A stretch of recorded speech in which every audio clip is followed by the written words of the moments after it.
பெருமக்களே, அடுத்த மந்திரம் நமக்கு 20வது மந்திரம். 916 இருக்கும். தொடர் எண் 916. அவ்வுண்டு சவ்வுண்டு இந்த மாதிரிலாம் படிக்கிற பொழுது சித்தருடைய பரிபாஷை தான், அந்த முறையில் தான் அவன் பாடுறார். ஏன்னா திருமூலரை நாம் சித்தர்னு சொல்கிறோம். நாம் சொல்கிறது எப்படின்னா அவரை ஞான சித்தர்னு சொல்கிறோம். மற்றபடி அவர் யோக சித்தர் தான், யோகெல்லாம் அவர் தெரிஞ்சவர் தான், மற்றொரு சரீரத்திலும் புகுதல் தான் அவர் செய்கிறவர் தான். ஆனால் நம்மை பொறுத்தவரை ஞானத்தை தான் அவர் சொல்கிறார். அதிகமாக இந்த நூலில் யோகத்தை சொல்கிறார், யோகம் ரொம்ப குறைவாக சொல்கிறார். ஞான நிலை தான் எல்லாமே நீங்கள் பார்த்தீங்கன்னா ஞானத்தை தான் சொல்கிறார். ஆனால் சித்தர் பரிபாஷை போல சிலவற்றை சொல்கிறார்.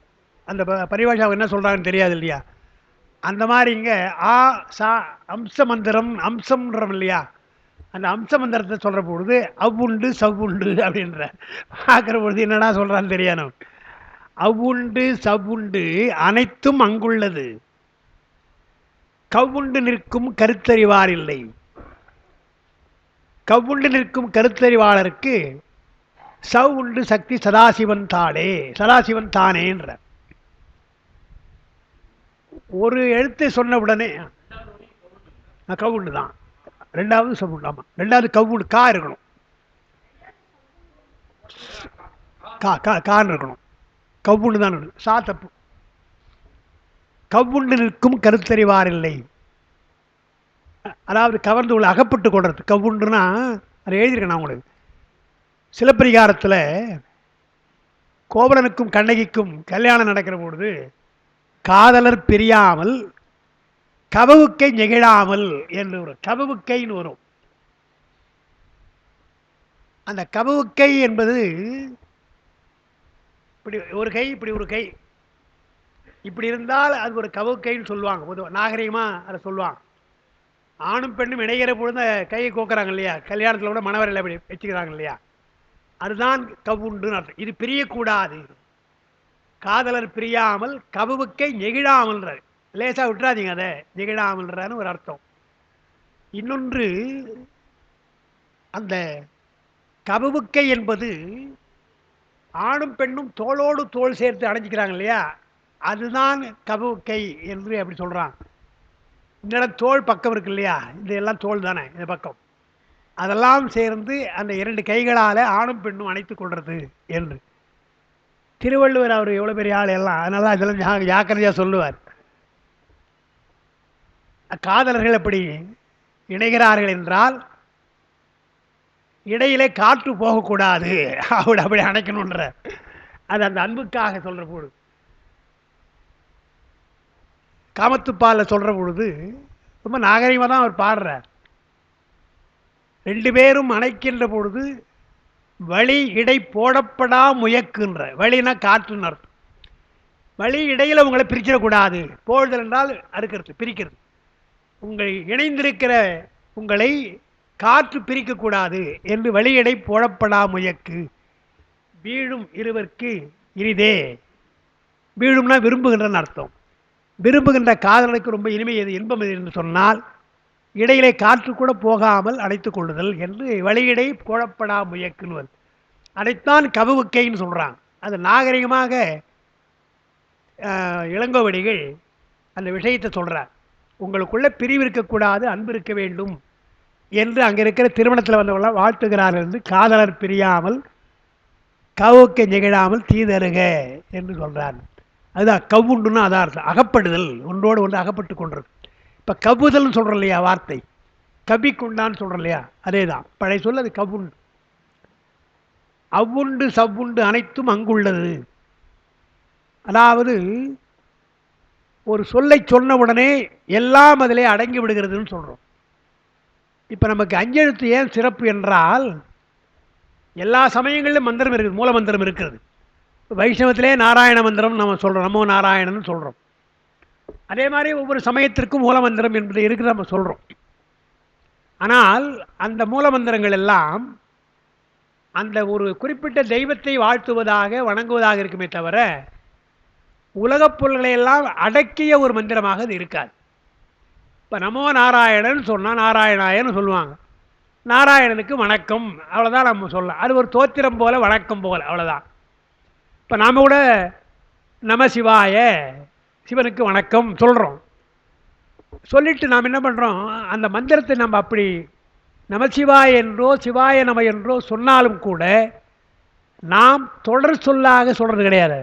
தொடராக இல்லது, வாக்கியம் அல்ல, சென்டென்ஸ் கிடையாது. நமசிவாயன்னா சிவனை வணங்குகிறேன் என்றால் அது ஒரு தொடர். நாம் எடுத்ததெல்லாம் எழுத்து தான், 5 எழுத்துன்றோம். நான் ஒரு எழுத்து, மா ஒரு எழுத்து, சி ஒரு எழுத்து, வா ஒரு எழுத்து, யா ஒரு எழுத்து, தனித்தனி எழுத்தாக நாம் வச்சுட்டோம். நாம் நமசிவாயன அர்த்தம் வரலாம், அதில் அர்த்தம் வரலாம்.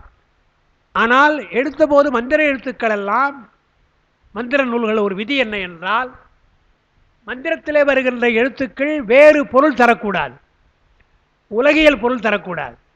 அது மிக முக்கியம். இப்போ நாராயணாயன் சொல்கிறோம் வச்சுங்களேன், நாரா என்று வருது இல்லையா, நாரா வருது இல்லையா, நாரம் என்றால் தண்ணீர்னு அர்த்தம். அப்போ வேறு ஒரு பொருள் வருது இல்லையா, அதில் நாரம்னா தண்ணீர்னு ஒரு பொருள் வந்துருது இல்லையா, அந்த மாதிரி வரக்கூடாதுன்றான். அதுதான் ஒரு சிறப்பு. குறில் நம்ம குறில் வச்சுருக்கோம். நெடில் வச்சுருந்தான்னு வச்சுங்க, ஒருவேளை நா மா சி வா யான்னு வச்சுருந்தான்னு வச்சுங்க, எல்லாவற்றுக்கும் அர்த்தம் இருக்குது, வேறு அர்த்தம் இருக்குது தமிழில். நா என்றால் நாக்குக்கு நான் சொல்கிறோம். வான்னா மானா விலங்குன்னு அர்த்தம், வண்டுன்னு அர்த்தம், கருமைன்னு அர்த்தம், என்னென்னமோ சொல்லிப்போம், பெரிய எவ்வளோ சொல்லி போகலாம். மா. சி என்று சொன்னால் இழிவான ஒன்று. சி ஏதும் இல்லாத, திருவாசகத்தில் மாணிக்கவாசகர் சி ஏதும் இல்லாதுன்னு சொல்கிறார். சி இவையும் சிலவோ பலமரர் என்று பாடுறார் மாணிக்க வாசகர். இந்த சி என்றால் இழிவை குறிக்கின்ற ஒரு சொல் அது. அதான் இப்போ சி நம்ம சொல்கிறோம். அது சி என்பது வேறு ஒரு அர்த்தம். அப்படி வா என்றால் கூப்பிட்றது, வா என்று ஒரு நெடில் இருக்குது. யா என்று நீங்கள் நெடிலாக சொன்னீங்கன்னா, யா என்பதற்கு பழைய தமிழில் அது ஒரு மரம். யா என்பது ஒரு வகை மரம். யாமரக் கிளவிலே தொல்காப்பியத்தில் வரும். யா என்பது ஒரு அந்த காலத்தில் இருந்த ஒரு மரம். இன்னொன்று யா என்றால் பன்மை சொல்லுது. யாதுன்னு சொன்னால் ஒருமை சொல். இன்னைக்கு யாவைன்னு சொல்கிறோம் இல்லையா, பன்மைக்கு யாவைன்றோம். அந்த காலத்தில் யாவை கிடையாது, யாது யா. அதை புரிஞ்சுக்கணும்னு சொன்னால் திருக்குறளில் ஊழிற் பெருவலி யா உளன்றார் பாருங்க, யான்றார் பாருங்க, அது பன்மை சொல்லுது. எதுவும் கிடையாது என்றால், இப்போ யாது என்றால் ஒருமை, அதுக்கு ப்ளூரல் ஃபார்ம் என்ன, பன்மை வடிவம் என்ன என்றால் யா. அப்போ வேற ஒரு அர்த்தம் வந்துடுது இல்லையா. அப்போ அந்த 5 எழுத்துக்களுக்கும் நெடில் சொன்னால் அர்த்தம் வருது. ஆனால் அவங்க எப்படி எடுத்தாலும் குறியில் தான் எடுத்திருக்காங்க. நா ம சி வ ஏ எந்த அர்த்தமும் கிடையாது. அகராதியில் போய் பார்த்தீங்கன்னா இந்த குற்றெழுத்துக்கு எதுக்குவே அர்த்தம் கிடையாது. ஏன்னா தமிழில் குற்றெழுத்துக்களுக்கு பொருள் உண்டு சிலதெல்லாம். உதாரணமாக ஆ இ உ சொல்கிறோம் இல்லையா, ஆ இ உ குறில் தானே அது. ஆ என்றால் அந்தன்னு அர்த்தம், இ என்றால் இந்தன்னு அர்த்தம், உ என்றால் ஊப்பர் மேலன்னு அர்த்தம். அப்படி ஒரு எழுத்துக்கு பொருள் உண்டு, குற்றெழுத்துக்கும் பொருள் உண்டு நமக்கு. இன்னும் தமிழில் போனால் நோ து என்றால் து குற்றெழுத்து, அதுக்கெல்லாம் அர்த்தம் உண்டு. இப்போ ஒரு துப்பாருக்கு துப்பாய் சொன்னோம் இல்லையா, அந்த து எல்லாம் அனுபவிக்கிறதுக்கு துய்த்தல் என்றுக்கு துப்பு என்றெல்லாம் சொல்கிறான். அவனுக்கு ஒரு துப்பு கட்ட வேண்டான்னு சொல்கிறான் இல்லையா, அவன் ஒரு துப்பு கட்ட வேண்டான்னு அர்த்தம், அவன் வாழ தெரியாத ஒன்றும் இல்லாதவன்னு அர்த்தம். அதெல்லாம் பார்க்குறோம். அந்த மாதிரி குற்றெழுத்துக்கெல்லாம் பொருள் உண்டு. ஆனால் இந்த 5 எழுத்துக்கு பொருள் கிடையாது. எனவே அதெல்லாம் யோசித்து பார்த்து 5 எழுத்தாக சொல்கிறது தான். அதே தொடராக சொல்கிறது வேறு அர்த்தம், அது வேறு. நாம் சொல்கிறது 5 எழுத்து தான் நம்ம சொல்லுவோம். அது மந்திர எழுத்துக்கு ஒரு சிறப்பாக நம்ம சொல்லுவது. ஏனென்றால் நமசிவாயன்னு எடுத்துக்கிட்டிங்கன்னா, தனித்தனி எழுத்தாக வச்சுக்கிட்டிங்கன்னா, எழுதுகிற பொழுது நமசிவாயன்னு ஸ்பேஸ் கொடுத்து எழுதக்கூடாது. ஸ்பேஸ் கொடுத்து எழுதணும். ஸ்பேஸ் கொடுக்காமல் எழுதக்கூடாது. நாம சிவாயன்னு எழுதக்கூடாது. நான் கொஞ்சம் ஸ்பேஸ் விட்டுமா, கொஞ்சம் ஸ்பேஸ் விட்டு சி, தனித்தனி எழுத்தாக எழுதணும். அதான் 5 எழுத்துக்கள். 5 எழுத்துக்கும் 5 பொருள் சொன்னாங்க. என்ன பொருள் என்றால் அகராதியில் பொருள் கிடையாது, பேச்சு வழக்கில் பொருள் கிடையாது. மந்திர வழக்கில் நா என்றால் மறைப்பு, மா என்றால் மலம், சி என்றால் சிவம், வா என்றால் அவருடைய அருள், யா என்றால் ஆன்மா என்று நாம் சிம்பாலிக்கா அந்த எழுத்துக்கு சிம்பாலிக் லெட்டர். அது ஆன்மாவை குறிப்பதற்கு யா. இங்கே கூட படிக்க போகிற வரப்போகுது, மறையவன் வரப்போகுது. யா என்பது ஆன்மாவை குறிப்பது. யா என்ற குற்றெழுத்துக்கு ஆன்மா என்று நாம் பொருள் வைத்திருக்கிறோம். நாம் தான் வைத்திருக்கிறோம். எங்கேயுமே அகராதியிலேயோ பேச்சு வழக்கிலேயோ கிடையாது. ஏன்னா அது மந்திர எழுத்து. மந்திர எழுத்து என்கிற பொழுது இப்படி நீங்கள் சொல்லிட்டீங்கன்னா, நாம் சொல்லுகின்ற முப்பொருள் பதி பசு பாசம் இதான 3 பொருள் தானே. இதை தவிர வேறு எதுவுமே கிடையாது. பலகலை ஆகமம் வேதம் யாவை எனும் கருத்து பதிபசு பாசம் தெரித்தல்னார். நீங்கள் எத்தனையோ நூல்கள் எழுதலாம், ஆகமங்களை படிக்கலாம், எல்லாம் என்ன சொல்லுது? பதி பசு பாசம் இதன் மூலம் தான் சொல்லுது, வேறு எதுவும் கிடையாது. 3 பொருளை தவிர வேறு எதுவும் கிடையாது என்பதாலே அந்த என்றும் உள்ள 3 பொருள், என்றும் உள்ள பொருள் தான் உண்மை விளக்கம்னார். உண்மை விளக்கம் என்றால் 3 பொருளும் உண்மை என்றைக்கும் இருக்கிறது. பதி பசு பாசம் என்ற முப்பொருளும் உண்மை. அதுக்கு நான் விளக்கம் தருகிறேன் விளக்கம் சொல்கிறார் அந்த நூலில். அப்போ அந்த 3 எழுத்து இருக்கு இல்லையா, 3 பொருள் இருக்கு இல்லையா, அந்த 3 பொருள் தான் எப்பொழுதும் உள்ள பொருள், அனாதி பொருள். பதி பசு பாசம் எல்லாம் அனாதி பொருள், அழியாத பொருள். இதை தவிர வேறு எதுவும் கிடையாது உலகத்தில். நீங்கள் ஒரு புத்தகம் எழுதுறீங்களா, அந்த புத்தகத்தை என்ன கடவுளை பற்றி எழுதலாம், இல்லை மக்களை பற்றி எழுதலாம், அல்லது ஆணவத்தை பற்றி எழுதலாம், நோயை பற்றி எழுதலாம், ஏதோ எழுதலாம். எதை எழுதினாலும் இந்த 3க்குள்ளே தான் அடங்குமே தவிர இந்த 3ஐ விட்டு வேற வராது. அப்படி வைத்து அந்த மந்திரத்தை வைத்து, இந்த மந்திரம் பெருமானுக்கு பெயர் மட்டுமல்ல, முப்பொருளை விளக்குகின்ற ஒன்று. சி வா நா. சி சிவத்தை குறிக்கும், வா சக்தியை குறிக்கும், நா என்பது மறைப்பை குறிக்கும். இது 3 சிவனுக்குரியது. யா என்பது ஆன்மா, அது பசு. மா என்பது மலம் பாசம். அப்போ பதி பசு பாசம். பதி எழுத்து அது 3 எழுத்து இருக்குது. அதில் சி வா நா, பாச எழுத்து மா, பசு எழுத்து யா என்று முப்பொருளும் இருப்பதாலே அது மந்திரம் என்று நாம தான் அந்த மூல மந்திரத்தை அப்படி வைத்திருக்கோம்.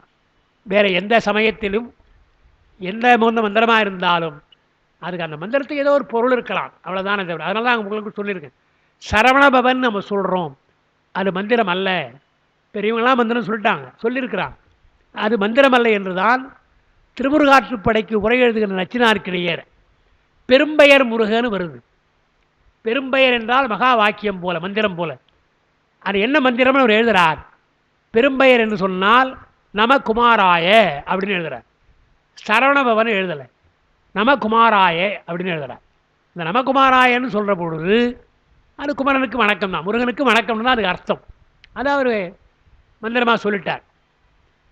சரவணபவன் சொன்னால் ஏன் தப்புன்னா, சரவணபவன் சொல்லி பாருங்க, அதில் 2 இடத்துல வா வரும். சரவ நப வ 2 வருது இல்லையா. மந்திரத்தில் 2 எழுத்து வரக்கூடாது, ஒரு எழுத்து 2 முறை வரக்கூடாது. மந்திரத்தில் ஒரு எழுத்து ஒரு முறை தான் வரணும். இவ்வளோ விதிகள் மந்திரத்தில் வைத்திருக்கிறாங்க. அதனால் சரவணபவன் கிடையாது. கந்த சஷ்டியில் விட சரவணபவன் பாடுற போது என்ன பண்ணிட்டாரு, சரஹணபவன் பாடியிருப்பார். சரவணபவன் சொல்ல மாட்டிருக்காரு. ஹரஹர சரஹணபவ சரஹணம் தான் வரும். அது ஏன் ஆ போட்டாருன்னு தெரியல, அதுக்கு என்ன அர்த்தம்னு தெரியல. அவர் என்ன வா வரக்கூடாதுன்னு தெரிஞ்சுக்கிட்டார். ஏன்னா மந்திரத்தில் வா வரக்கூடாது. சரவணபவனில் 2 வருது இல்லையா, அப்போ ஒரு வாவுக்கு ஆ போட்டுக்குவோம் என்று சரவணஹரன்னு அவர் போட்டுக்கிட்டார். அவங்களாம் பெரியவங்க அதை ஒரு ஆணை அவங்க வச்சுக்கிட்டாங்க. அது ஒன்றும் பெரிய நாம் தப்பு சொல்ல முடியாது. ஆனால் இதெல்லாம் மந்திர விதிகள்னு பார்க்கும். இதற்கெல்லாம் உள்ளடக்கி தான் தமிழில் எத்தனையோ ஒரு சொல்லுக்கு எத்தனையோ பொருள். நாம் அதாவது தமிழ் தானே சிறப்பு. நான் ஆங்கிலத்தில் சொல்கிறது 26 எழுத்து இருக்குதே, 26 எழுத்தில் ஏ அப்புறம் ஐ, இல்லை ஏ ஐ, இந்த 2 எழுத்து தான் பொருள் உடையது. ஏன்னா ஒன்றுன்னு அர்த்தம் சொல்கிறாங்க, ஐனா நான் சொல்கிறாங்க. மற்ற எந்த எழுத்துக்களுக்கும் அர்த்தம் கிடையாது. சும்மா பிசிடின்னு சொல்லிக்கலாமே தவிர எந்த எழுத்துக்கும் பொருள் கிடையாது 26 எழுத்தில். அதே தான் வடமொழியில் தனியாக ஒரு எழுத்துக்கு பொருள் உண்டு என்று சொல்ல முடியாது. நமக்கு அப்படி அல்ல, ஒரு எழுத்துக்கே பல பொருள் உண்டு. இப்போ நான் சொன்ன மா இருக்கு இல்லையா, நெடில் மான்னு சொன்னால் மா என்றால் பெரிய, மா என்றால் விலங்கு, மா என்றால் கருமை, மா என்றால் வண்டு, மா என்றால் மாவு, மா என்றால் அளவு, மா என்றால் திருமகள். இவ்வளோ சொல் ஒரே எழுத்துக்கு இவ்வளோ பொருள் இருக்குது என்று பார்க்குறோம். ஆனால் இதெல்லாம் இருக்கிறதால இதெல்லாம் இல்லாமல் வேறு பொருள் உலகப் பொருள் இல்லாமல் ஒரு மந்திரம் செய்ய வேண்டும் என்றுதான் ஸ்ரீருத்திரத்தில் வருகின்ற அருமையான வார்த்தைகள். நமசிவாயச்ச சிவதராயச்ச என்று வருது. அதில் பெரியவர்கள் பார்த்தாங்க அது என்ன அர்த்தம். நமசிவாய என்றால் நாம் சொல்லுகின்ற மந்திரத்தை அவங்க சொல்ல ஸ்ரீருத்திரத்தில் ருத்திரனை வணங்குகிறார்கள். வணங்குகிற பொழுது நமசிவாய என்றால் சிவ என்பதற்கு மங்களம்னு அர்த்தமாங்க. நாம் சொல்லுகின்ற சிவனை சொல்லவங்க, நாம் பெருமான் சிவன் நம்ம சொல்கிறோம், அதை சொல்லவங்க. மங்களமானவன் நீ ருத்திரனே, நீ மங்களமானவன், மங்களமான உனக்கு வணக்கம். நம சிவாய என்றால் மங்களமான உனக்கு வணக்கம். சிவதராயச்ச என்றால் ரெண்டு அர்த்தம் சொல்கிறாங்க. அது சிவதராய என்றால் மேலும் மங்களம் உடையவன் நீ, எனவே மங்களம் உடையவன் மேலும் மங்களம் உடையவன் என்று. அது என்ன அர்த்தம் என்றால், மங்களம் என்பது எல்லாருக்கும் மங்களம் சொல்லலாமா என்றால் கிடையாது. மங்களம் உடையவன் யார் என்றால் சிவன் தான். சிவதராய என்றால் அவனுக்கு இன்னும் மேலும் மங்களம் சொல்லலாமே தவிர அவனுக்கு மேலும் மங்களம் உடையவனும் கிடையாது, மங்களம் உடையவனும் கிடையாது. அவனுக்கு சமமாகவும் கிடையாது, அவனுக்கு மேலும் கிடையாது. அதுதான் சிவதராய என்று அவங்க எடுக்கிறாங்க. இன்னொரு அர்த்தம் சொல்கிறாங்க, உன்னை சேர்ந்தால் அவனையும் சிவனாக மாற்றுகிறாய். எனவே சிவதராய என்றால் சிவனாக மாற்றுகிறாய், நீயும் மங்களமாக இருக்கிறாய், மங்களத்தை எங்களுக்கு செய்கிறாய், மங்களமாக உன்னை சேர்ந்த பொருளை மங்களமாக ஆக்குகிறாய் என்று அதுக்கு ஒரு அர்த்தம் சொல்கிறாங்க. ரெண்டு அர்த்தம் சொல்கிறாங்க, ரெண்டுமே பொருத்தம்தான். அது ஏன் சொல்கிறேன்னா, உனக்கு ஒப்பும் கிடையாது ஊமையும் கிடையாது. தமிழில் ஒப்பு ஊமையும் ஒன்றா சொல்ல ஆரம்பிச்சிட்டோம். ஒப்பு வேறு ஊமை வேறு. அப்பர் பெருமான் பாட்டில் அந்த ஓரூர நல்லன் என்ற பாட்டு இருக்கு இல்லையா, அதில் ஒப்புடைய நல்லன் ஒப்புடைய நல்லன்றார், ஓரூர நல்லன்றார். அப்புறம் ஓமன் இல்லை என்றார் பாருங்க. இது ஒப்பு, அது ஓமை என்றார். ஒப்பு என்றால் உனக்கு சமமாகவும் கிடையாது, ஓமை என்று சொன்னால் உனக்கு மேலும் கிடையாது வேறும் கிடையாது என்று ஒப்பு ஓமையை சொல்கிறார். அடுத்தான் அந்த சிவதராயச்ச சிவாய நம சிவாயச்ச சிவதராயச்ச என்ற அந்த சொல் இதெல்லாம் தருகிறது அல்லவா என்று அதை எடுக்கிறோம். எடுக்கிற பொழுதே என்னென்னா, வடமொழி அல்லவா, வடமொழியை தமிழுக்கு கொண்டு வர வேண்டும் என்றால் ஒரு இலக்கணம் இருக்குது. தொல்காப்பியத்தில் இலக்கணம். என்ன இலக்கணம் என்றால், வடமொழிக்கும் தமிழுக்கும் பொதுவாக இருக்கிற எழுத்தாக இருந்தால் எடுத்துக்கலாம். நீ எடுக்கிற ஏதோ ஒரு சொல், அந்த சொல்லை நீ எடுக்கிற தமிழுக்கு கொண்டு வரேன்னு சொன்னால், அந்த வடமொழி எழுத்தில் என்ன இருக்குதோ அதே மாதிரி தமிழ் அது இருக்கணும். இப்போ நமசிவாயத்தை ந ம சி பா எதனை எடுக்கிறாங்க, ந தமிழ் இருக்கிறது வடமொழி இருக்கிறது, மா தமிழ் இருக்கிறது வடமொழி இருக்கிறது, சி ரெண்டு இடத்துல இருக்குது, அப்புறம் யா எல்லாமே இருக்குது. அப்போ வடமொழிக்கும் தமிழுக்கும் பொதுவாக இருக்கிற எழுத்துக்கள் அது. இப்போ சரவண பவல ஹா இருக்குதே, அது நமக்கு சொந்தம் கிடையாது. ஹா என்பது நமக்கு சொந்தம் கிடையாது, ஏன்னா தமிழ் எழுத்து அல்ல. அங்கே தான் ஹா என்றால் அங்கே தான் சொல்லணும், நமக்கு கிடையாது. அந்த மாதிரி எழுத்து எடுக்கலாம்.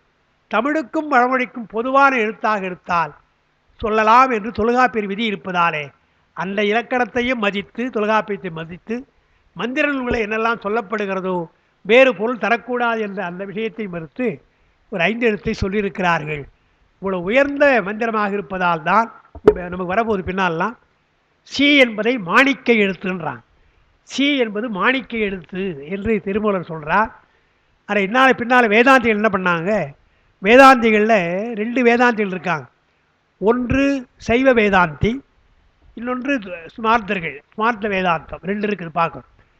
சைவ வேதாந்திகள், பிற்காலத்தில் வளர்ந்த சைவ வேதாந்திகள் சிவன் என்பதை எடுத்துக்கொண்டாங்க, அந்த பெயரை எடுத்துட்டாங்க. திருமுறையை பாடுவாங்க, மேற்கோள் காட்டுவாங்க. தத்துவங்கள் அவங்களுக்கு 21 தத்துவம், இவங்களுக்கு 28 தத்துவம், இவங்களுக்கு அவங்களுக்கு 29 தத்துவம். தத்துவங்களை மாறுபடும் சைவ வேதாந்தம். அதில் சிவனை வணங்குறாங்க இல்லையா, சிவ என்ற வார்த்தையை அவங்க சொல்கிறாங்க. நாம் சொல்கிற சிவன் அர்த்தம் தான் சொல்கிறாங்க. ஆனால் ஸ்ரீருத்தத்தில் அது கிடையாது. சிவ என்பது மங்களம் என்று தான் அர்த்தம். அதனால் 5 எழுத்து எடுக்கிற பொழுது மந்திர நூல் விதிப்படியும் பேச்சு வழக்கில் அந்த பொருள் இருக்கக்கூடாது என்றும் வேறு பொருள் தரக்கூடாது என்றும் குற்றெழுத்தாக சொல்லியிருக்கிறார்கள். அதனால்தான் அந்த மந்திரத்தை மாணிக்கம்னு சொல்கிறது என்ன என்றால், வேதாந்தத்தில் என்ன பண்ணாங்க, சிவாய நமன்னு சொன்னால் அது சி என்று முதல்ல வருது இல்லையா, அது ஒருதலை மாணிக்கம். எழுதியிருக்கேன், குறிப்பிட்டு எழுதியிருக்கிறேன், ஒருதலை மாணிக்கம். ஏன்னா சி என்பது மாணிக்கம், எனவே ஒருதலை மாணிக்கம். சிவய வசி என்று போட்டால் இங்கே ஒரு சிவி, இங்கே ஒரு சி, அது இருதலை மாணிக்கம் என்று வேதாந்த நெறி. நாம் சொல்லலை, சைவ வேதாந்திகள் இதுபோல சிவனை சொல்கிற பொழுது ஒருதலை மாணிக்கம் இருதலை மாணிக்கம் என்று சொல்கிற வழக்கம் இருக்கிறது. நமக்கு அது கிடையாது. சி என்றால் அது மாணிக்க எழுத்து. திருமலர் சொல்ல போனால் நமக்கு பின்னால் படிக்க போகிறோம். மாணிக்க எழுத்து என்று ஏன் சொல்கிறோம்னா, சிவனுக்கு மாணிக்க கூத்தர் என்று ஒரு பெயர். மாணிக்க கூத்தர்னு திருமணம் சொல்றார். பெருமான் எத்தனையோ கல், கண்ணதாசன் கூட பாடுறார் இல்லையா, கல்லெல்லாம் மாணிக்க கல்லாகும்னு பாடுறார். எல்லாம் கல் தான். அது அது தெரிஞ்சுக்கணும். நம்ம நவமணிகள் சொல்கிறோமே, முத்தா இருந்தான்னா, பவளமாக இருந்தால் என்ன, கோமேதகமாக இருந்தால் என்ன, வைரமாக இருந்தால் என்ன, எல்லாம் கல் தானே. அதில் மாணிக்கம் ரொம்ப சிறப்புடையது. மாணிக்கத்துக்கு ரொம்ப சிறப்பு. அதனால்தான் மறைய நின்றுடன் மாமணி சோதியான்னார். மாமணி என்றால் மாணிக்கம் இருக்கு இல்லையா, அந்த மாணிக்கம் இயல்பாகவே ஒளி உடையது. எல்லாத்துக்கும் ஒளி இருக்குது. இந்த நவமணிகளில் மாணிக்கம் தான் சிறந்த ஒளி. அப்போ மாணிக்கமாக ஒளிகின்றான், தானாக ஒளிகின்றான் பெருமான். அதாவது சிவபுராணத்தில் சொல்கிற பொழுது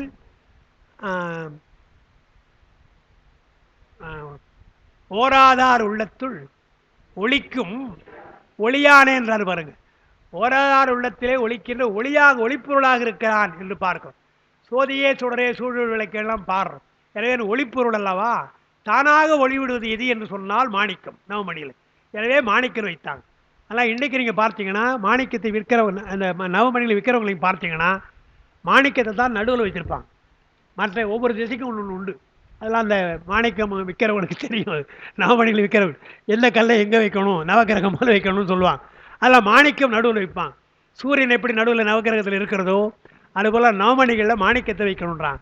அதே போல் நமக்கு பரிவார தேவதைகளாக பெருமான் இலிங்கமும் வடிவோடு சிவாலயத்தில் இருக்கும். பரிவாரங்க தான் மற்றோம். எனவே அவன் தான் நடுவில் இருக்கணும். பரிவாரமாக சிவலிங்கத்தையோ சிவபெருமானையும் வைப்பது வழக்கம் கிடையாது. மாணிக்கத்தை நடுவில் வைப்பது போல பெருமானை சிவலிங்கமாக வைக்கிறோம் இல்லையா. எனவே அந்த சி என்பது மாணிக்கம் என்று திருமூலர் தான் அதை நிறுவுகிறார். அது பின்னால் மாணிக்கம் என்று நாம் அதை சொல்லுகிறோம். சரி, அதான் அந்த செய்தி. வாங்க வாங்க நேரமா. அவ்வுண்டு சவ்வுண்டு அனைத்தும் அங்குள்ளதுன்னு இருக்கு இல்லையா, அதுதான் சொல்ல வந்தேன். இந்த அஞ்செழுத்து இருக்கு இல்லையா, அஞ்செழுத்தை சொன்னால் அது எல்லாம் இருக்குது. இப்போ சொன்ன மாதிரி சி பா நா அது பதி எழுத்து, 3 எழுத்து பதி எழுத்து. யா என்பது பசு எழுத்து, ஆன்ம எழுத்து. மா என்பது பாசம், அது ஆணவம், அது பாச எழுத்து. அப்போ பதி பசு பாசம் 3 இருக்குது. அப்போ அஞ்செழுத்தை சொன்னால் 3 பொருளையும், உலகத்தில் உள்ள எல்லா பொருளையும் அடங்கிக்கு அது. அதான் அவர் சொல்றார். மந்திர எழுத்துல எழுத்துக்களை சொன்னால் உலகப்புலத்தனை அடங்கும். அதுக்கு இங்கே என்ன பண்ணார், நாம் உங்களுக்கு புரியறதுக்காக அஞ்செழுத்தை சொன்னோம். அஞ்செழுத்தை 3 எழுத்தா சொல்லலாம், 2 எழுத்தாய் சொல்லலாம், 1 எழுத்தாய் சொல்லலாம். சொல்றோம் இல்லையா, சிவாய நமன்னு சொல்லலாம், சிவாயன்னு சொல்லலாம், சிவன்னு சொல்லலாம், சீன்னு சொல்லலாம். என்ன அடக்கம், நம சிவாயே இருக்கு இல்லையா, சிவாய நமன் வச்சுக்கோ, சிவாய நமன் இருக்கு இல்லையா. இப்போ சிவாயன்னு சொல்கிறனால நாமா எங்கே போச்சுன்னா அழிந்து போச்சு. ஏன்னா ஆன்மாவை மறைக்கின்ற மறைப்பு சக்தியும் ஆன்மாவை மறைக்கின்ற மலம் ஆணவமும் இல்லை. ஆன்மா இருக்குது, ஆனால் ஆன்மாவை மறைக்கின்ற மலம் அங்கே இல்லை. ஆன்மாவை மறைப்பதால் மலம் இருப்பதாலே பெருமானுடைய சக்தி மறைக்கிறது, திரோதானம் இல்லை. அப்போ நாமா அங்கே இல்லை, அது யாவுக்குள்ளே ஒடுங்கி போச்சு, யாவுக்குள்ளே ஒடுங்கி. அப்புறம் சிவா என்பதில் சிவான்னு சொன்னால் யா எங்கே போச்சு என்றால் அது அருளுக்குள்ளே ஒடுங்கி போச்சு, வா என்று அருளுக்குள்ளே ஒடுங்கி போச்சு. அப்புறம் சிவ என்பது சொன்னால் அது இப்போ சொன்ன சிவா ஒன்றுக்குள்ளே ஒன்றா இருக்கும். அப்புறம் வெறும் சீன்னு சொன்னீங்கன்னா அருள் உள்ள அடங்கி போச்சு, உள்ள அடங்கிடும். இது எழுத்தில் சொல்கிற பொழுது சீன்னு சொன்னாலே எத்தனை எழுத்து, ஒரு எழுத்து தான், ஆனால் அது 5 எழுத்து அப்படி தான் சொல்லணும். ஏன்னா உள்ளே அடங்கியிருக்குது இல்லையா, 5 எழுத்து அடங்கியிருக்கு இல்லையா. எனவே 5 எழுத்து உள்ளே அடக்கியிருப்பதாலே ஓரெழுத்தாக இருந்தாலும் அது 5 எழுத்து என்று தான் நாம் சொல்ல வேண்டும்னு சொல்கிறோம் இல்லையா. அதைத்தான் சொல்கிறாரு. ஒரு எழுத்து சொன்னாலே எல்லாம் அடங்கி விடுகிறது என்று இலக்கணத்தை நாம் சொன்னோம். தமிழில் எழுத்துக்களை படிக்கிற பொழுது சில முறைகள் உண்டு. அதே போல் மந்திரத்தை நாம் சொல்கிற பொழுதும் உங்களுக்கு என்ன தகுதியோ அப்படித்தான் சொல்லணும். நீங்கள் எடுத்த உடனே சி சின்னு சொல்லாமான்னா சொல்லக்கூடாது. அவருக்கு என்ன ஆச்சுன்னு கேட்பான், என்ன ஆச்சு அவருக்கு ஒன்று தெரியாது, திடீர்னு நல்லா தான் இருந்தார், அவர் சி சின்னு சொல்லிக்கிறார். அந்த மந்திரத்தை உச்சரிக்கக்கூடாதுன்னு வேறு சொல்கிறாங்க, அது அனுபவ பொருள். சார் நீங்கள் சிவாய நமன்னு சொல்கிற பொழுது உலகத்தை அனுபவிக்கிறீங்க. மறைப்பு பெருமானை என்ன ஆச்சு தெரியலையே என்று பெருமானே கேட்குறோம். நாளைக்கு என்ன நடக்க போகிறது தெரியலையா என்று நினைக்கிறோம் இல்லையா.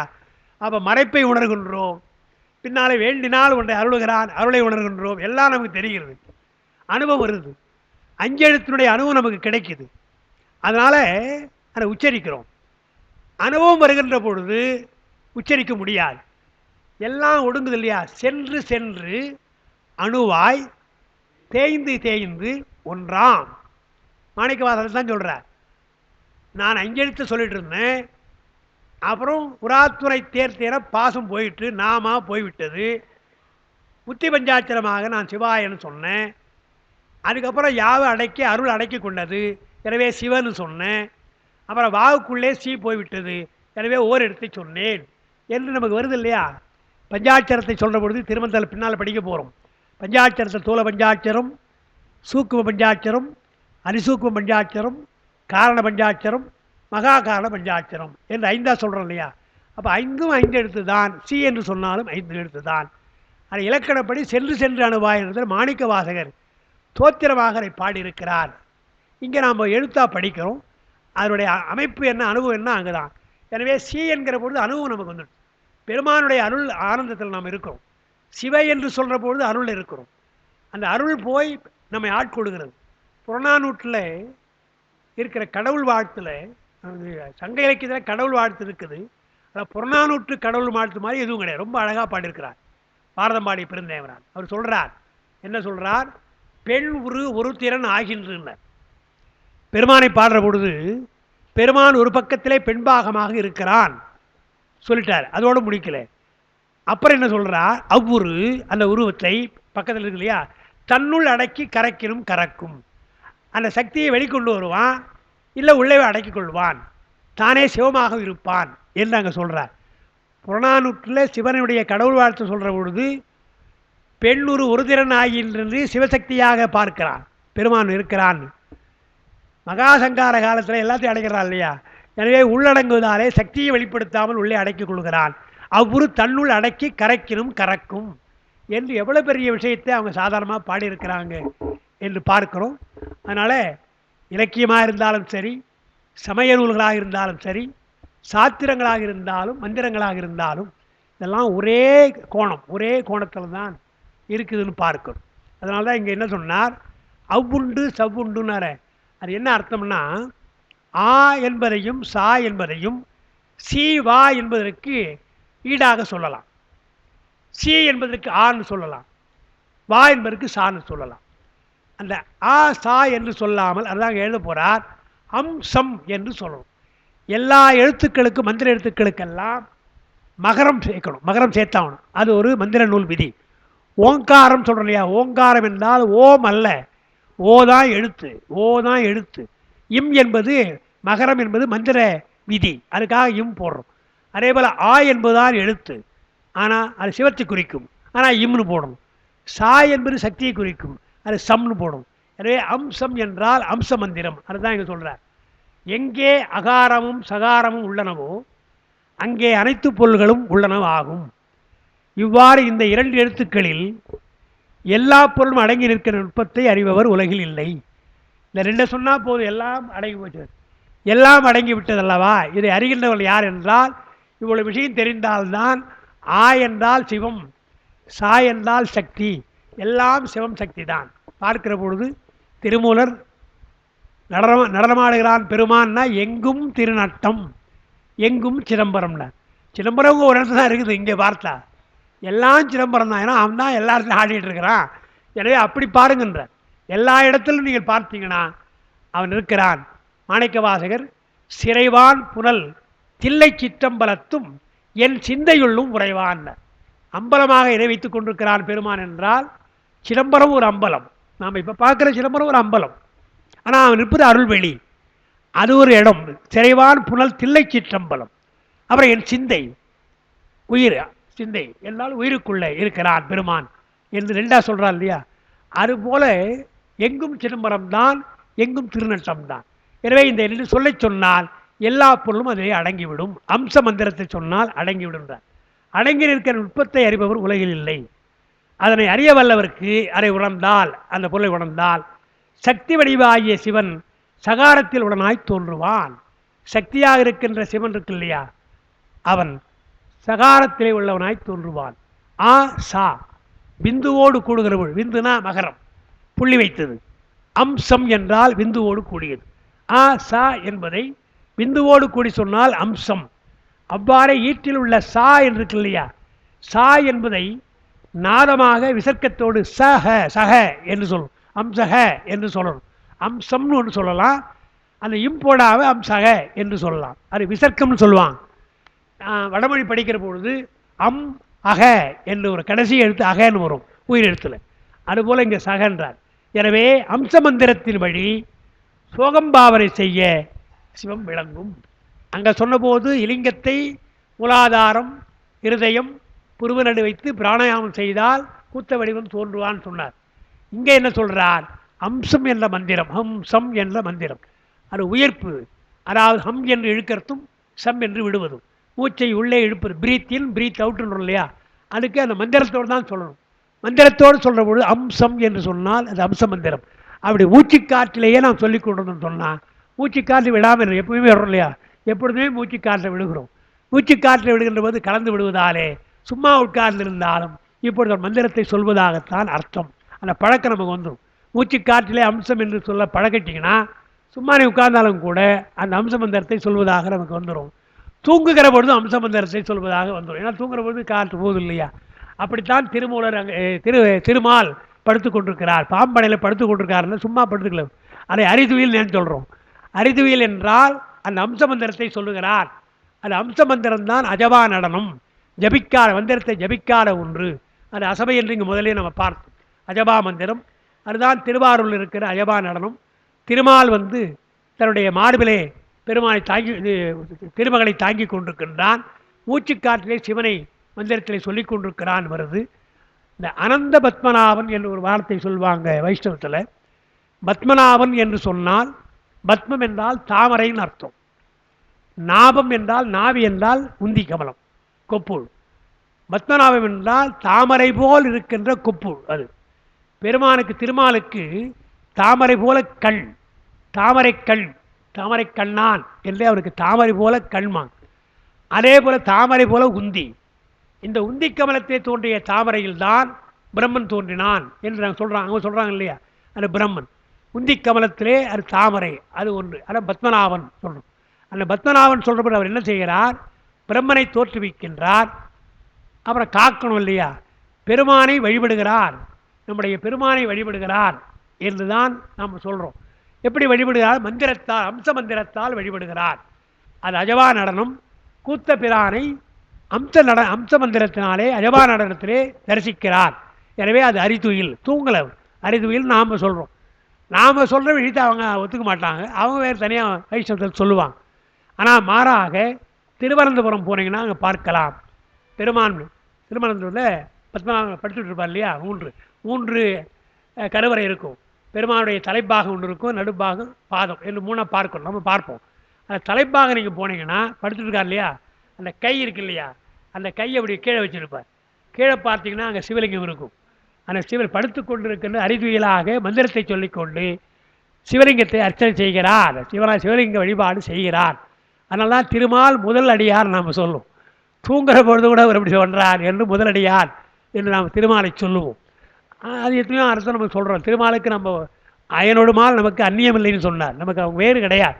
ஏன்னா பெருமானை வணங்குகிறார் என்று பார்க்கணும். ஆனால் திருமால் அனந்த பத்மனாக திருவனந்தபுரத்தில் செய்கிறான்னு சொன்னனால இன்றைக்கும் விதிவிலக்காக, அது வைஷ்ணவ கோயில் தானே, வைஷ்ணவ கோயிலில் மந்திரம் எது என்றால் ஆகமங்களில் அவங்களுக்கு உள்ளது பாஞ்சராத்திர ஆகமம் சொல்லுவாங்க. அவங்களுக்கு உள்ளது வைகானசம் பாஞ்சராத்திரம் 2 ஆகம் இருக்குது. அங்கே அது கிடையாது. திருவனந்தபுரத்தில் சைவாகமம் தான். ஏன்னா சிவனை வழிபடுகிறார் என்பதாலே அங்கே சைவாகம முறையில் தான் வழிபாடு, அங்கே ஆகம வழிபாடு தான் திருவனந்தபுரம். இன்றைக்கி நீங்கள் பார்த்தா நமக்கு தெரியும். அதனால் அப்படிப்பட்ட அந்த ஊரில் தான் நிறைய பணம். நீங்கள் திருவனந்தபுரம் பார்த்தீங்கன்னா எக்கச்சக்கமான காசு இருக்குதுன்னு நீங்கள் சொல்கிறாங்க இல்லையா. அப்போ சிவ வழிபாட்டிலே சிவனை எவ்வளோ பேர் நம்பி அங்கே காணிக்கை எவ்வளோ காலமாக செலுத்தி இருக்கிறார்கள் என்றெல்லாம் நாம் பார்க்கணும். ஆனால் அனந்த பத்மநாபன் அம்ச மந்திரம், அம்ச மந்திரத்தின் வழி சோகம் பாவனை செய்ய சிவம் விளங்குகிறான். அந்த சோகம் பாவனை என்றால் யோகத்தில், யோக நிலையிலே பெருமானை தியானித்தல். நானும் சிவனும் ஒன்றுதான், இப்பொழுது நான் சிவனை அடைகிறேன் என்று எண்ணுவது சோகம் பாவனை என்றாங்க. நாம் தமிழில் சைவத்தில் சோகம் பாவனை என்பது வேத நெறி. ச அகம் என்றால் நான் அவன் என்பதுதான் ச அகம் என்பது. அது சோகம் பாவனை. ச அகம் சோகம்னு வரும். அது வேத நெறி. நாம் என்ன பண்ணுறோம்? சிவன் அவன் என்று நாம் சிவன் அவன். அவன்னா ஆன்மா, சிவன் என்றால் பதி. எனவே சிவனவன் என்று நாம் எண்ண வேண்டும். நான் சிவனாக மாறுகிறேன் என்று எண்ணினால் அது சிவோகம் பாவனை. எனவே சோகம் பாவனை நமக்கு இல்லை. சோகம் பாவனை என்ற அம்ச மந்திரத்தினாலே சிவோகம் பாவனை செய்தால் சிவனுடைய ஒளி நமக்கு வரும் என்றார். அம்ச மந்திரம் உயிர்ப்பு மந்திரம். எத்தனையோ மந்திரம் இருக்கிறது. இதுதான் உயிரோடு சேர்ந்தது, உயிர் காற்றோடு சேர்ந்தது. மற்றெல்லாம் பேச்சு வந்துடும். வெறும் மூச்சு காற்று மட்டும் சொன்னால் அம்சம் என்றதுதான். எனவே அது உயிர்ப்பு மந்திரம் என்கிறார். ஆதலால் அது எல்லா மந்திரத்திற்கும் மூலமாம். எப்படி எழுத்து ஆ என்ற எழுத்து எல்லா எழுத்துக்கும் மூலமாக இருக்கிறதோ அதுபோல் அம்சம் என்ற அந்த மந்திரம் எல்லா மந்திரத்திற்கும் மூல மந்திரம். ஆகவே அனைத்து பொருள்களும் அடங்கும். ஏன்னா எல்லா மந்திரங்கள் அடங்கி போச்சுன்னு சொன்னால் மந்திரங்கள் இருக்கிற எல்லா பொருள்கள் தான் அடங்கும். வெவ்வேறு மந்திரங்கள் இருக்கலாம், அது ஒரு பொருள் இருக்கலாம். அப்போ பஞ்சபிரம மந்திரம் இருக்கிறது, சடங்கு மந்திரம் இருக்கிறது என்றால் அது எதை குறிக்கிறது என்றால் பஞ்சபிரம மந்திரம் பெருமானுடைய 5 முகங்கள், ஈசானம் தத்புருஷம் என்ற 5 முகங்களை குறிக்கிறது. சடங்கு மந்திரம் என்றால் அங்கங்களை குறிக்கிறது, இருதயம் சிதல் சிகை என்று குறிக்கிறது சொல்கிறேன் இல்லையா? அதுபோல் எல்லா மந்திரங்களும் அம்ச மந்திரத்தில் அடங்கும் என்று சொன்னால், அம்ச மந்திரத்தை சொன்னால் அதில் பஞ்சபிரம மந்திரம், கலா மந்திரம், அங்க மந்திரம் எல்லாம் அதிலே அடங்கிவிடும் என்று பார்க்கிறோம். ஆதலால் எல்லா மந்திரத்திற்கு மூலமாம். ஆகவே அனைத்து பொருளும் அடங்குவன. கவ்வுண்டு நிற்றல் என்றால் அது அகப்பட்டு நிற்றல்னு அர்த்தம். எல்லா மந்திர பொருள்களும் இந்த அம்சத்தில் அகப்பட்டு கிடக்கிறது. எல்லா பொருளும் அதிலே அடங்கி இருக்கின்றன. கவ்வுண்டு நிற்றல், அகப்பட்டு நிற்றல். கபுவுக்கை நெகிழாது என்று நான் அந்த இதை எடுத்துக்காட்டியிருக்கேன் சிலப்பதிகாரத்தில். இம்மந்திரம் ஹவும் சௌம் என்னும் பீஜங்களது சிறப்புணர்த்துதல் மேலும் நோக்குடையது. அம்சம்தான் சொல்கிறார். ஆனால் பீஜங்கள் பீஜாட்சரத்தில் அந்த ஹவும் ஹவும் என்பதும் சௌம் என்பதும் சிறந்த பீஜாட்சரம். சிவனுக்குரிய பீஜாட்சரம் ஹவும், சக்திக்குள்ள பீஜாட்சரம் சௌம். அந்த அம்சம் என்பது சிவசக்தி மந்திரமாக இருக்கிற ஹவும் சௌம் என்பதையும் குறிக்கிறது. அதுக்காக அம்ச மந்திரம் என்று சொன்னார் என்று அப்பா அதுக்கு குறிப்புரை எழுதியிருக்கிறாங்க. அந்த பாடல் 20ஓடு நாம் இன்றைக்கு நாம் நிறைவு செய்யலாம். அவ்வுண்டு சவ்வுண்டு அனைத்தும் அங்குள்ளது, கவ்வுண்டு நிற்கும் கருத்தறிவார் இல்லை, கவ்வுண்டு நிற்கும் கருத்தறிவாளருக்கு சவ்வுண்டு சக்தி சதாசிவன் தானே. சதாசிவமாக பெருமான் நமக்கு அருள் புரிகின்றான். சதாசிவம் என்றால் அருளுதல் அர்த்தம். மூர்த்தங்களில் மகேஸ்வர மூர்த்தம் என்றால் அது கிரியை. எனவே அட்ட வீரட்டம் போல வீரட்டம் செய்வதெல்லாம் மகேஸ்வர மூர்த்தங்கள். அதாவது காலசம்மார மூர்த்தம், கல்யாண சுந்தரர் போன்றவெல்லாம் போக வேக யோக வடிவங்கள்லாம் மகேஸ்வர மூர்த்தங்கள். ஆனால் சதாசிவ மூர்த்தம் என்றால், சிவலிங்க மூர்த்தம் என்றால் அது அருளல். சதாசிவம் ஆன்மாவுக்கு அருளுகின்ற ஒரு மூர்த்தம். எனவே சதாசிவன் தானேன்னு முடிக்கிறார். எனவே அருள்வதற்கு சிவனுடைய அருள் பெற வேண்டும் என்றால் இதுபோல நீங்கள் அம்ச மந்திரத்தை சொல்லுங்கள் என்று அந்த மந்திரத்தினுடைய பெருமையை சொல்லி அந்த பாடலை முடிக்கிறார். அதுவரையில் நாம் இன்றைக்கு வைத்து நிறைவு செய்வோம். இப்படி ஒரு அரிய நூல்களை எல்லாம் நாம் சிந்திப்பதற்கு நம்முடைய ஞானமையா அவர்கள் உதவுகிறார்கள். அவளுக்கு எந்த நேரத்தில் நான் நன்றி சொல்லிக் கொண்டிருக்கலாம் இல்லையா? அப்படிப்பட்டவர் இந்த நேரத்திலே நான் என்னுடைய மனங்கறிந்த நன்றியை என் சார்பிலும் உங்கள் சார்பிலும் சொல்லி நான் வகுப்பை நான் நிறைவு செய்கின்றேன். வணக்கம்.